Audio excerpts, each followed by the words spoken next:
The hair-raising adventures of Sam Spade, detective. Brought to you by the makers of Wild Root Cream Oil for the hair.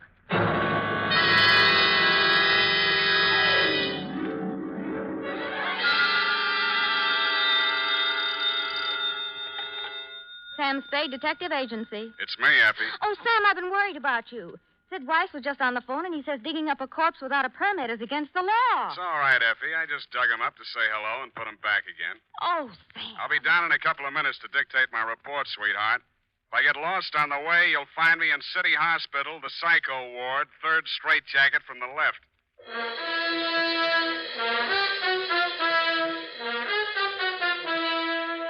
Dashiell Hammett, America's leading detective fiction writer and creator of Sam Spade, the hard-boiled private eye, and William Spear, radio's outstanding producer-director of mystery and crime drama, join their talents to make your hair stand on end with the Adventures of Sam Spade.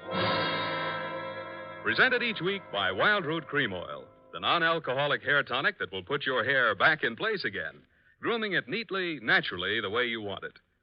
Fellows, if a girl can spend half an hour under a hot dryer in a beauty parlor to look her best for you, certainly you can spend half a minute sprucing up with Wild Root Cream Oil hair tonic to look your best for her. Now, that's all it takes, and Wild Root Cream Oil grooms your hair neatly and naturally, the way girls like to see it. Besides, it relieves dryness and removes loose dandruff. There's not a drop of alcohol in Wild Root Cream Oil. It contains lanolin. So get the big economy-size bottle at your drug or toilet goods counter. And now, Wild Root brings to the air the greatest private detective of them all in The Adventures of Sam Spade.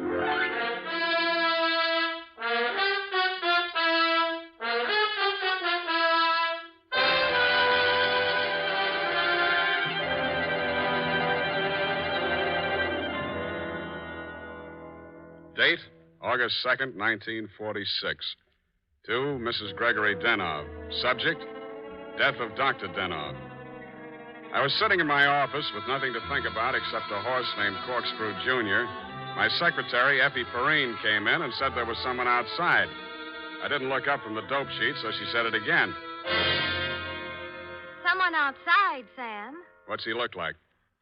Blue double-breasted custom-made suit, Countess Mara tie, hand-tailored shirt, English shoes, hand-trimmed Van Dyke. Get me a blank check and send him in. Okay, Sam. Please come in. Mr. Spade will see you now, sir. Thank you. You are Mr. Spade, Sam Spade. What can I do for you? I'm Dr. Gregory Denov, a psychoanalyst. I need your help. Lie down, doctor, and tell me all about it.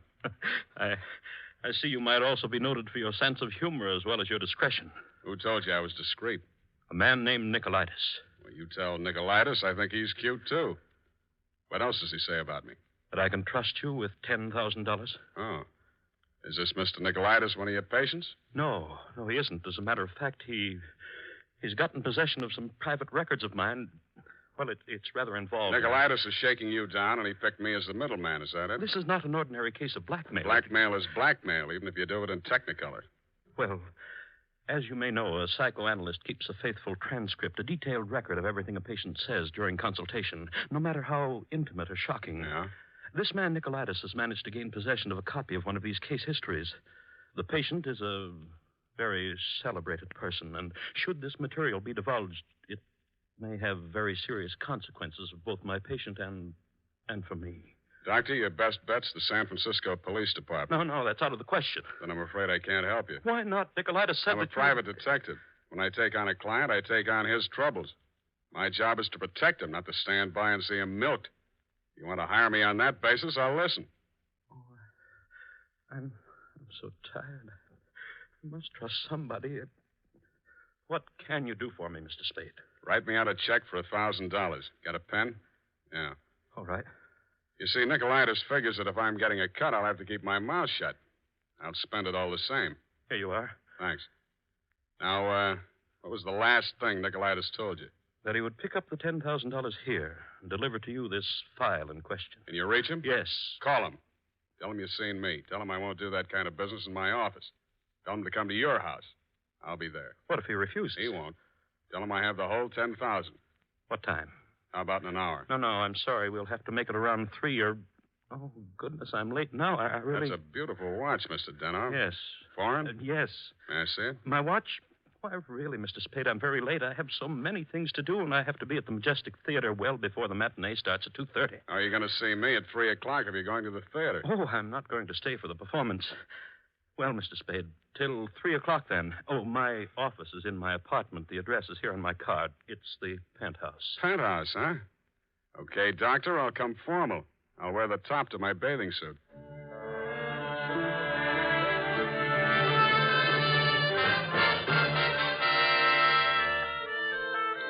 I left my office around 2:30 and started walking up Nob Hill. The Versailles Apartments, where Denov's place was, took up the whole 300 block, so I didn't have any trouble finding it. I stopped across the street for a minute to get my breath after the uphill climb, mopped my face, and started across. Just as I got to the middle of the street...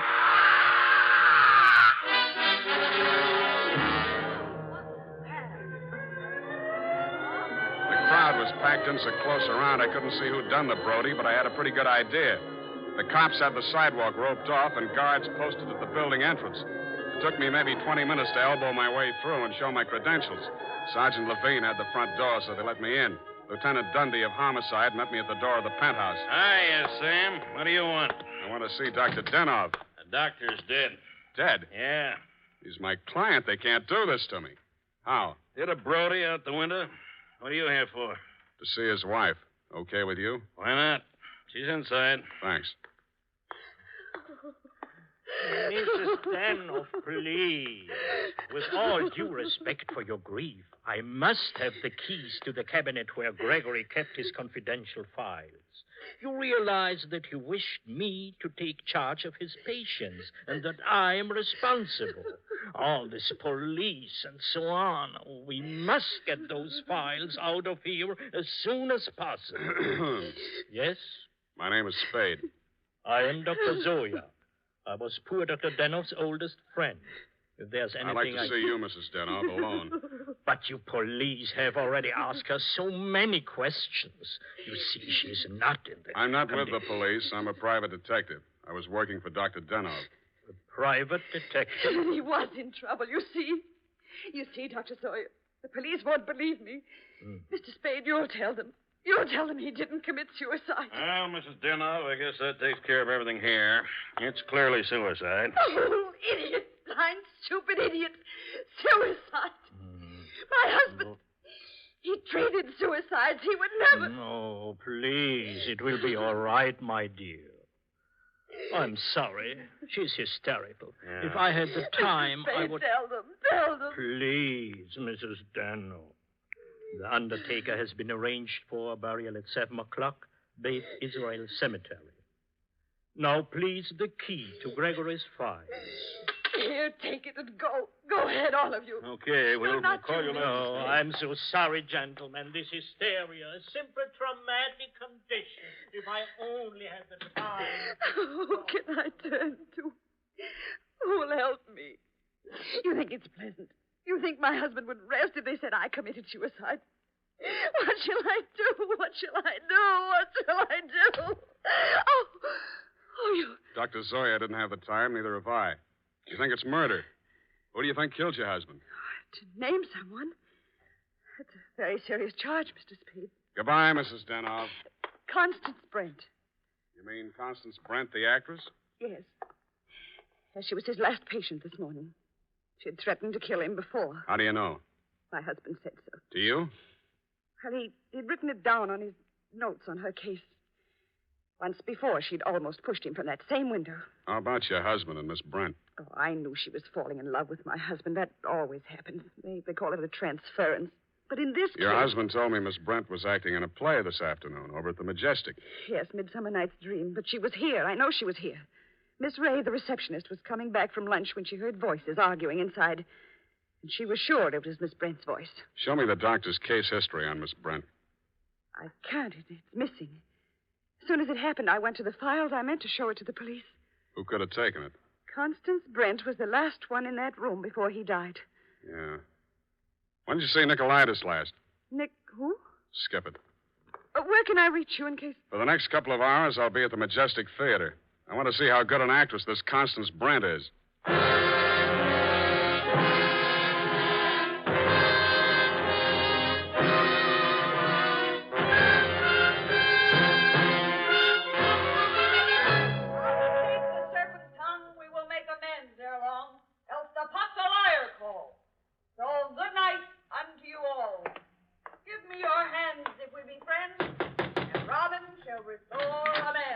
Yes?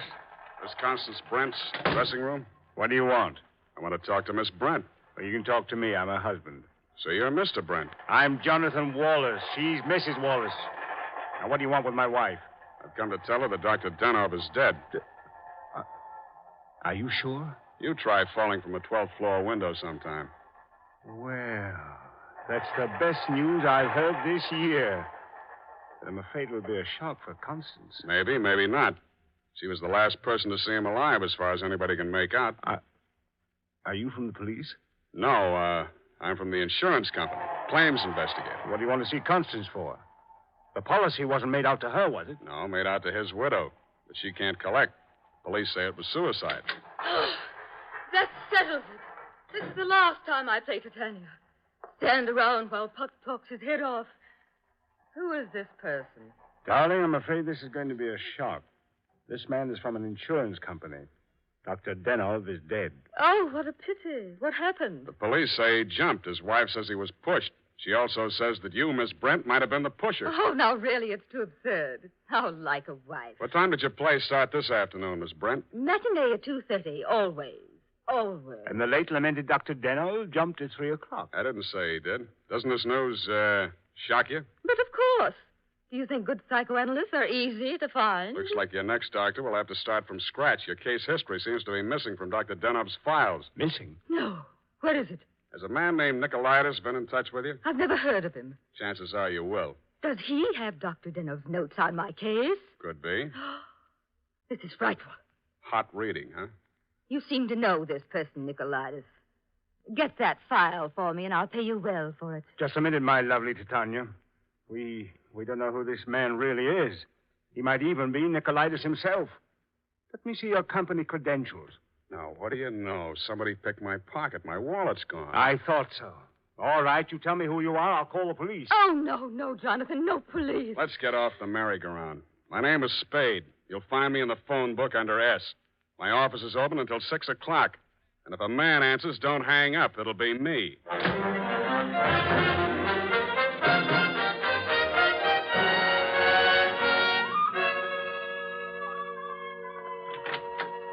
Hello, Effie. Have you found a Nicolaitis yet? Not one. I even tried spelling it backwards.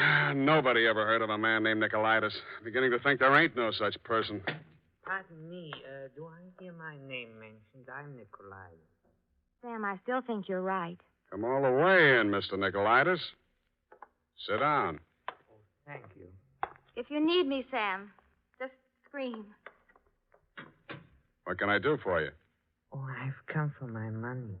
What money? Oh, the $10,000. You remember the $10,000? Refresh my memory.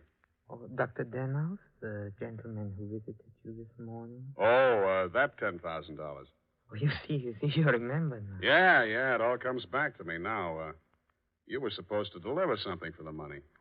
Since Dr. Denov is dead, that is no longer important. You will give me the money, please, and I will not disturb your afternoon any further. Suppose I refuse? Oh, that would grieve me. In my grief, there is no telling what I might do. Dr. Denov's dead. There's nothing more you can do to hurt him. Oh, never would I attempt to hurt poor Dr. Denov, but in my sorrow, it would be so great if I should be forced to hurt the woman he lost. After all, as Titania says, these are the forgeries of jealousy. Titania, huh? Ah, yes. Midsummer Night's Dream. Act 1, Scene 18. I'm a little rusty on my Shakespeare. Oh, you are indeed, Mr. Spade. Titania doesn't appear until well into Act 2. She doesn't, huh? Yeah, that's right. Yeah. I guess she isn't on for 40 minutes or so. Yes, indeed, Mr. Spade, but I didn't come here to discuss drama. What else have you got to discuss? When Dr. Denov died, your market died with him. That is a very unprogressive view, Mr. Spade. There's always a gentleman named Jonathan Wallace. Why, you fiend. You don't mean you'd sell to both of us? Mr. Spade, how can you have such a low opinion of me? I will prove my integrity. I will give you the material. You give me the money. Hand it over. In the Levant, Mr. Spade, we have a saying. He who goes too close to the bear soon loses his beard. I have left my beard at home. Okay, I'll meet you anywhere you say, anytime you say. Excellent. At 7 in your apartment? Won't that be walking into the bear's cave? In the Levant, Mr. Spade, we have a saying. Private dicks do not kill people in their own apartments.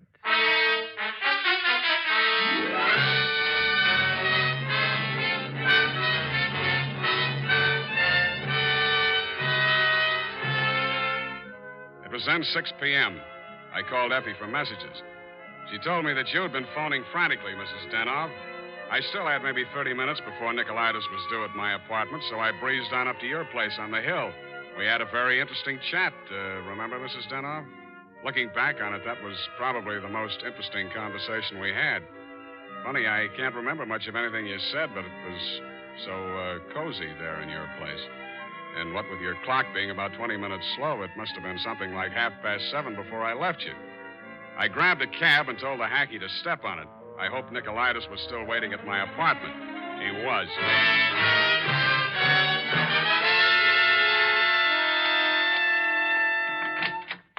Mr. Nicolaitis, I'm sorry to be late.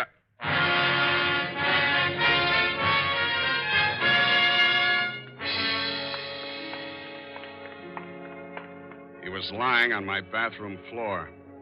The little guy was looking just about as natty as when he'd been in my office, except that the beautiful silk scarf he'd been wearing was twisted into a tight noose around his neck.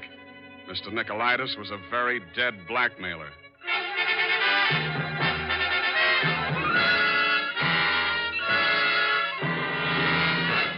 The makers of Wild Root Cream Oil are presenting the fourth in a new series of programs bringing to the air for the first time the adventures of Dashiell Hammett's famous private detective, Sam Spade.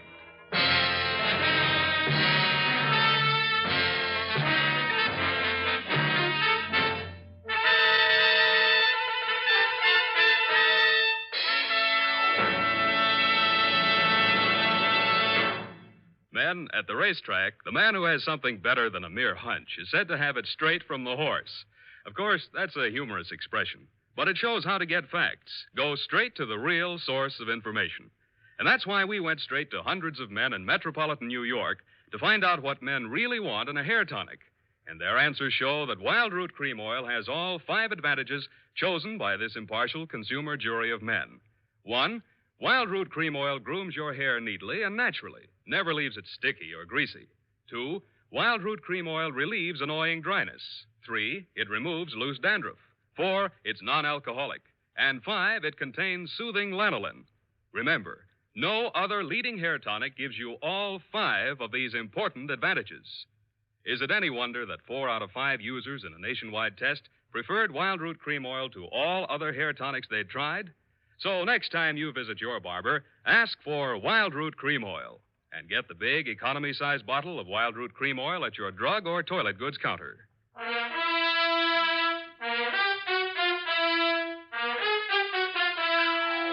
And now, back to Sam and Psyche. Tonight's adventure with Sam Spade.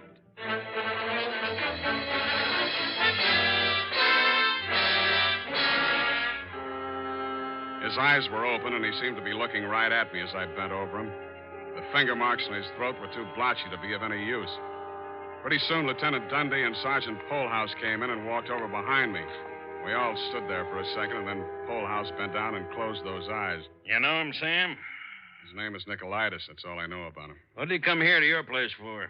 I don't know. You invited him? I wouldn't have been surprised to find him here, but not like this. You boys got a smear on him yet? Sure. He's an old customer of mine. Runs a photo lab. Photostats, microfilm. Microfilm. Nobody makes any sense. They're all screwballs, psychos, neurotics. What am I doing in the middle of this anyway? Sam, don't scream at us. We're just doing a job. Oh, I'm sorry, boys. This Dr. Denov was my client. Mental expert. That Denov probably had a screw loose somewhere and needed a psychoanalyst himself. Say, maybe he was... Yeah. Hey, look, Dundee. I'm going out of here now. Do I call Sid Weiss and we go through all that again, or are you going to let me walk? Why, Sam, you can go. I know where you sleep. I'll wake you when I'm ready for you.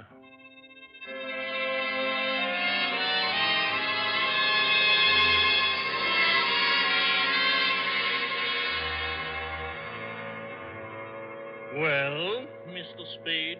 I want some answers, Dr. Zoya, and you're the guy who can give them to me. I'm listening. Just let the questions flow into your mind and do not try to repress any of them. Speak instantly, whatever. Okay, question number one, without thinking. Do you think Dr. Denoff was a suicide? Well, I had not seen Dr. Denoff for many years. He had been my student in Vienna. I was his analyst, in fact. That's all very interesting, Doctor, but my question. Yes. Did poor Dr. Denoff commit suicide? I have reviewed all the material, manifest and hypothetical, and I came to the conclusion, no, it was quite impossible. You see, these paranoid Okay, question number two. Was Dr. Denoff in love with Constance Brent? I suppose I can now answer that question. When I arrived in San Francisco, I found him in great distress. He told me he feared he was losing his objectivity towards this patient. In other words, he was in love with her. Yes. You think she might have murdered him? All psychoanalytical subjects develop aggressive feelings toward the doctor. Nearly all of my patients have threatened me at one time or another. You don't say. Tell me, Dr. Zoya, you know anything about Jonathan Wallace, Miss Brent's husband? A violent type, almost psychotic. Yeah? How about you, Dr. Zoya? Could you have done it? That is a most interesting question, Mr. Spade. When I arrived here from Vienna without funds, dependent on the kindness of my former students, I must confess that I felt a certain antagonism.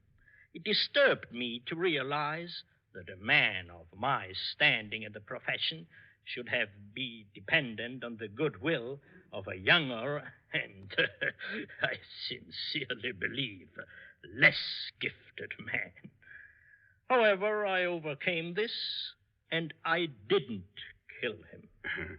Yeah. Well, Doctor, thanks a lot. Oh, Peep. Truly a life study. There is no accounting. For instance, Dr. Denoff. He came to me only this afternoon with the strangest request. Yeah? He gave me the gold watch which I had presented to him many years ago upon his graduation in Vienna. He had a patient waiting, and so had not much time to explain. Where is this watch? Please, I'm coming to that. He asked me to promise that I would have the watch buried with him if something should happen. That has been done. But Dr. Denoff just died at 3 o'clock. It is a Mosaic law that the deceased be buried before sundown. Uh-huh. Thanks, Doctor. Thanks a lot. I hope I've been of some help. Doctor, you'll never know how much you've helped me.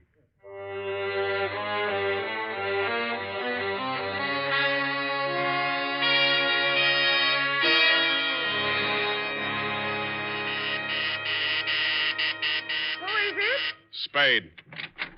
Oh, what's happening? I think I got the answers, Mrs. Denoff. That file on Constance Brent.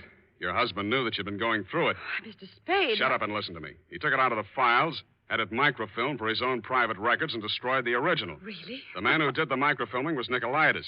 He delivered one print to your husband and kept another for himself. He was murdered in my apartment for the copy he used to shake down your husband. The killer now has that copy, if it hasn't already been destroyed. But we can still put our hands on the first strip of microfilm which you delivered to your husband. This is astonishing. How? It's in the gold watch which was buried with him. Oh, the watch that Dr. Zoya... That's right. Denoff made up his mind that whatever he knew about Constance Brent was going to go to the grave with him.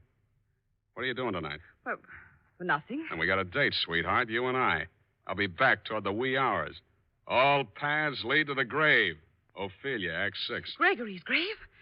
But shouldn't we get a court order and have it done properly? The courts don't open until 10 in the morning, sweetheart, and Lieutenant Dundee's going to start asking me some questions about that stiff in my apartment before then. You see, baby, I can't wait.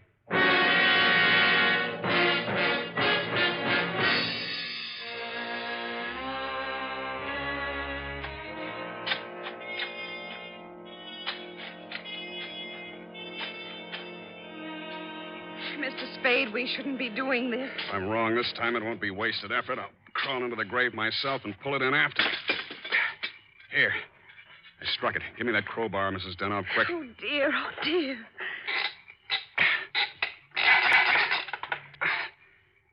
Put that flashlight in, sweetheart. You look the other way. Yeah, here it is. Look. What, Mr. Spade? What have you got? The watch. Here, put the flash on it while I open it.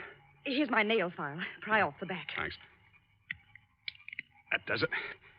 Here's the film. All right, Mr. Spade.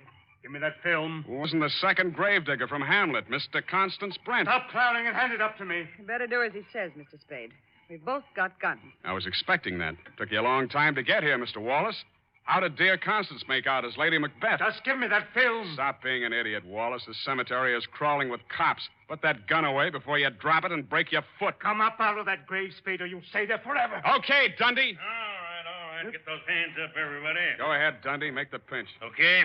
Sam Spade, I arrest you for body snatching, violation of graves under the Civil Code number... No, you fool. You're supposed to arrest Mrs. Gregory Denov and Jonathan Wallace for the murder of Gregory Denov and Pericles Nicolaitis. But I... Oh, yeah. No, you don't.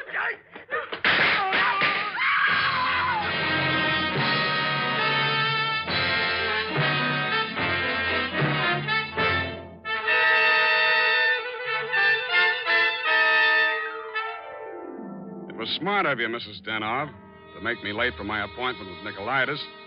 You did that so that Wallace could nail him in my apartment for the microfilm. You thought you could use that film to pin Denov's murder on Constance Brent.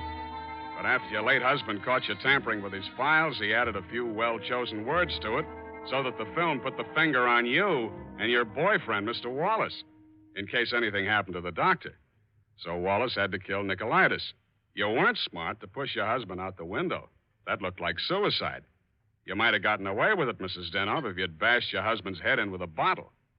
That reminds me, Effie, pour me a drink. That all? Sign it, put a special delivery on it, and send it care of the matron to Hatchapee Prison. Go on, have one yourself. Oh, thank you. Here's how. You'll get used to it. Good night, Sam. Good night, sweetheart.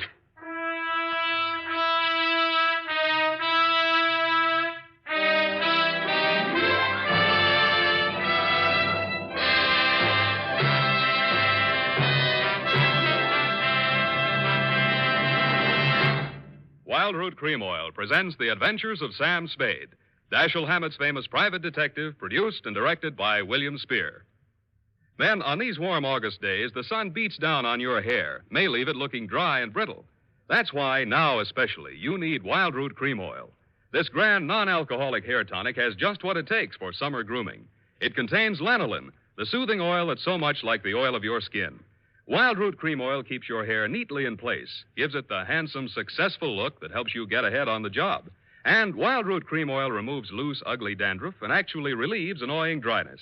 So tonight, take the famous FN test. Check your scalp. Signs of dryness or loose dandruff tell you need Wildroot Cream Oil right away. Sam Spade is played by Howard Duff. Fred Essler was Dr. Zoya. Lorene Tuttle is Effie. Don't forget, next Friday, the three masters of the art of hair-raising, Dashiell Hammett, William Spear, and Wildroot Cream Oil, join forces to bring you another hair-raising adventure with Sam Spade. Smart girls use Wildroot Cream Oil, too, for quick, good grooming and to relieve dryness between permanents. Mothers say it's grand for training children's hair. Dick Joy speaking. This is ABC, the American Broadcasting Company.